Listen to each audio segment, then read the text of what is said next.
Well, thanks so much for tuning in. We are live from the Bombay Stock Exchange, the Muhurta trading session. Hope it's going well for you. It's doing very well for me. It's going very well for me because I will be over the next 15 minutes in conversation with one of my favorite guests. And there is a 1+1 free today because not only is Ramesh Damani with us out here, but also his son Ashok Damani with us. Both of you, thank you so much for taking the time out.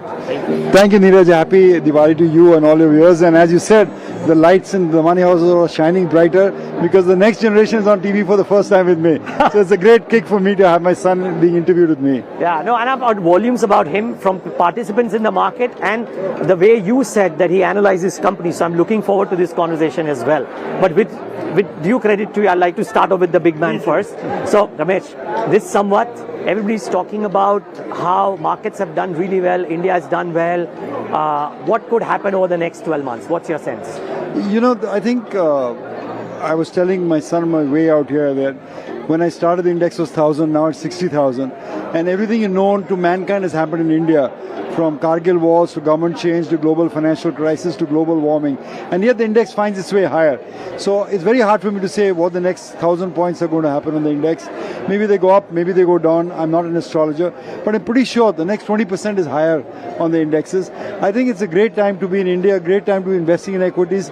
Despite the great run we've had over the last 30 years, I think the next 10 years are as promising. So my advice has always been, be invested in great high quality businesses. I mean, that's your volatility you have to deal with. Markets could go down because geopolitical reason, inflation, any elections in India, whatever. But the long-term trend remains at a higher level for India. With the presumption that we are in the midst of a bull market, Ramesh, usually, as you've said so many times, that the leaders of the bull market always change.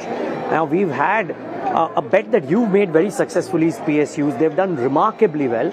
Do you reckon they are an ongoing part of the bull market leadership that will stay with the PSUs? I think so, because we are still what I call the second phase of the bull market. So I think there's a ways to go. They'll probably culminate after the election results are known, the national election results are known. I think rather than look at the stocks that have worked, there's a whole basket of PSU stocks that are still at a fairly modest multiple, at a fairly distinctive yield. So money can be put into those kind of stocks. Typically, bull markets don't die out like that. They will take a time and they'll culminate in a huge upward movement. So I think there's some ways to go in the entire bull market segment. But if you're looking for value, you want to look at the other rather than the ones that have already, the defense, the rail or the banks are already in the sectoral spotlight in my view. But other than that, I would like to suggest, you typically ask me, where's the leadership in the market or where's the new leadership in the market? You know, one thought that came across to me, Niraj, was that you have, when Biden and Modi met for the G20 summit, they talked about the India, Middle East, Europe corridor building. That's a huge infrastructure project, and that will create huge opportunity for India and trade in logistics, in transportation, in construction, in cargo. So which are the companies that can benefit from that? I think you should start looking at that, because that seems like a new theme. It will still take 3 years maybe to play out, and they'll probably be delayed because of what's happening in Israel right now. But I think that represents a singular opportunity to deploy serious money at very low valuations yet. So I would look at the port handlers, the railway construction companies, some of the shipping companies, the logistics company, all those who benefit from increasing trade volume with India, the Middle East and Europe. Interesting. So, father and son usually think differently. It happens at my house for sure. Are you thinking differently than what Mr. Ramesh Damani is thinking? I think the principles remain the same. But I trying to make my own path, I guess. Of course. Yeah. So while I agree with the railway, the cargo, the logistics story. I quite like the defense space, and I think there's some more value to be had there, or to be accrued over there, specifically in defense, aerospace. Okay, so the path seems to be long, but what Ramesh just said, that some of these businesses have already made a significant move higher, some may not have. The commentaries from the companies seem to suggest that they believe that the numbers that they will clock in at some point of time 5 years out will be multiple times what they're doing right now. How are you thinking about these businesses therefore?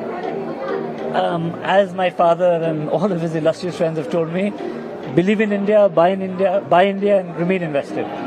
So I'm hopeful, obviously, over the next 5 years, 7 years, 10 years, that, earnings multiply from here. Okay. That's the strong base that we're forming.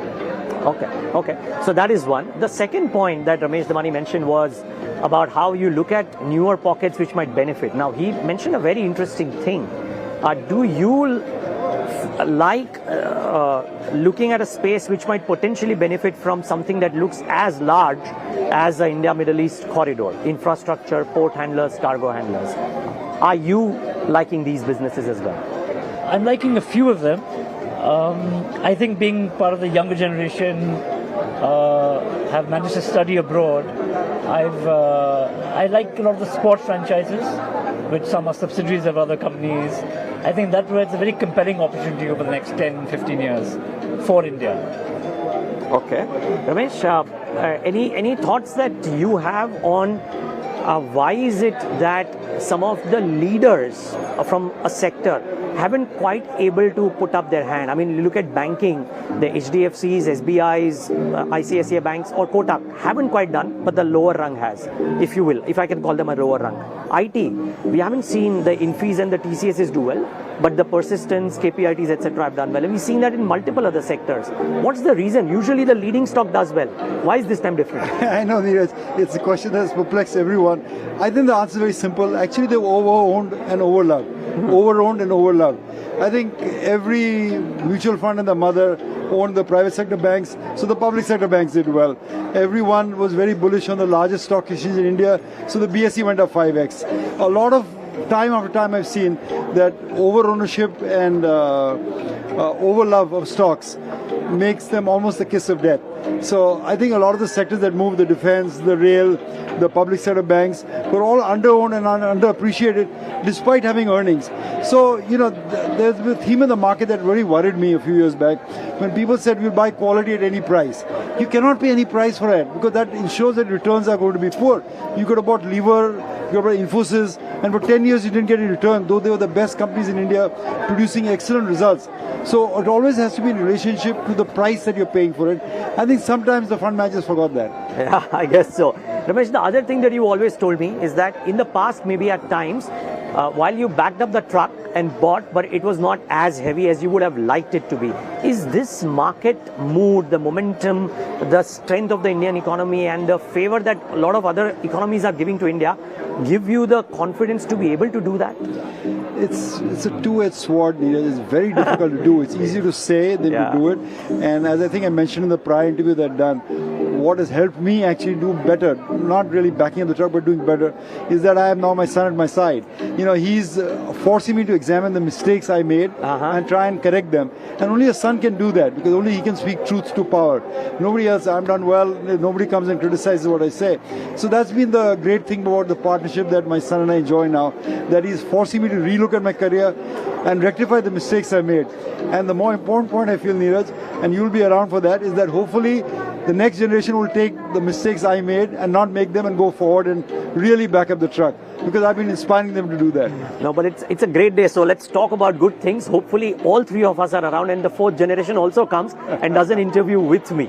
So I'm looking forward to that. Hi Veer, hi Arna. Cross fingers for everything. On this day, you never know kab Mata Lakshmi sun rahi hai aur samajh le. So let's hope for that.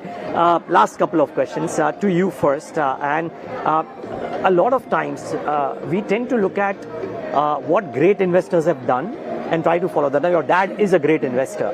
One of the things that he's always spoken about is that even back then, he used to look at the opportunity size of an industry and then used to think that if the whole sector is available for such a small sum of money, then surely I can look at this sector, look at a good company, look at the leader and buy and hold. I mean, United Spirits is a well-documented case study, I would presume, when it comes to one of Ramesh's ideas. Do you, while you think differently from him, do you like this ring of thought, and therefore are you trying to look at any of themes or any sectors in that fashion? I think the principles remain the same. They have to, otherwise they're not called principles, I guess. You want to look for the blue ocean strategy, the massive TAMs, of course. But as he's taught me, and being a product of the environment, there has to be a basic understanding of the market cap and the business. And then I think we move forward from there. Sure. Okay, let me ask you, is there a basic understanding of any particular theme wherein you feel that, hey, how is it that this whole sector is available at the price of chips, if you will? Well, what we're doing right now, the media industry, Oh, okay. in my view at least, I think we have 1.5 billion people obsessed with media, Bollywood, Collywood, Tollywood, cricket, and it seems like they're all trading quite cheap. So, and a massive opportunity, of course, ahead. And a sector which is kind of consolidated as well. Consolidating, Consolidating, and yes. unloved. So, it could be a recipe for success. So both of you are talking about unloved themes in some sense to kind of begin with. So the final set of questions to you first. If you had to, at the day of Samvat, Ramesh spoke very well about how you are helping him correct his mistakes. But if there were one quality that you would take in from your father for your investing going ahead, I'm sure you've taken a lot already. But if I were to ask you to think of one such quality, what would that be? We don't have enough time. No, we do have. Okay, so pick out one. The integrity and the independence of thought. I think that's front and center in my mind and my heart. Yeah. Great.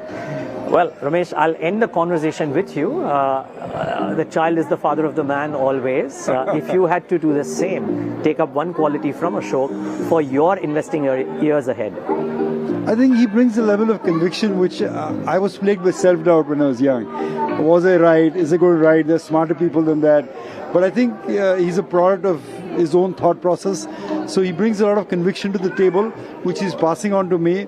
And as you know, your child is your strength, So he's, actually lifting me out of old age, and I'm enjoying my life again. I'm enjoying being in the office, enjoying thinking about my grandkids. So I think the sheer level of conviction that he brings and concentration he brings to a portfolio has actually helped me out, Niraj.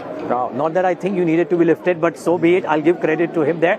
But Ramesh, Ashok, gentlemen, thank you so much for being with us on the Muhurt trading session, and to you, your families and your teams, a very happy Diwali and a prosperous New Year from all of us at NDTV and BQ Prime. Thank you so much, Niraj. It's such an honor to share a platform with you. Always, you've been one of the most seasoned interviews, and the fact that I shared with my son brings me special joy. It's a pleasure to have him, Ramesh. Really. Thank you, Niraj. Thank you. And Bye. viewers, thanks for tuning in.